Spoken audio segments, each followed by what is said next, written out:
However, any reallocations of this kind would need to be carefully assessed in order to ensure that they do not reduce current levels of access or standards of quality. There is a need for systemic coordination with the private and international sectors, local and international, to support governments' pandemic responses and targeting resources to the most vulnerable. International actors should do what they can to help governments safeguard and improve education financing. In the short term, development partners can provide emergency funding. For example, the World Bank will deploy as much as $160 billion over the next 15 months to help countries to tackle the health, economic, social, and poverty shocks. And the Global Partnership for Education has established a $250 million funding window for emergency responses to COVID-19. Donors' existing projects and support could also be adjusted and front-loaded to support the pandemic response. In the medium term, development partners should assess the feasibility of increasing their development assistance for education.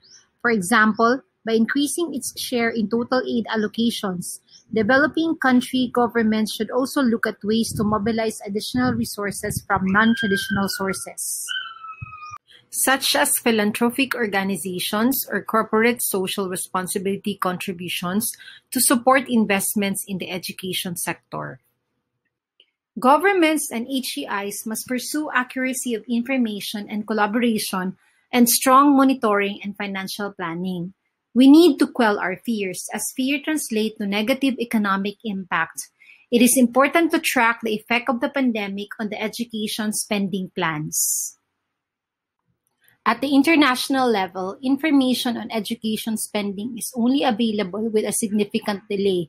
The ongoing crisis further highlights the need to address these information gaps.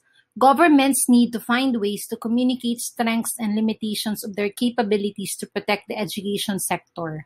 Given that the situation is completely new, there is a generally high interest in exchanges of experience, which seems to continue as institutions plan for the next academic year.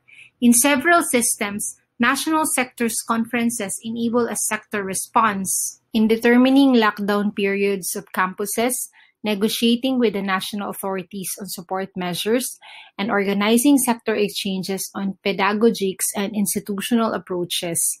Existing national structures such as standing working groups and national platforms on learning and teaching are an asset.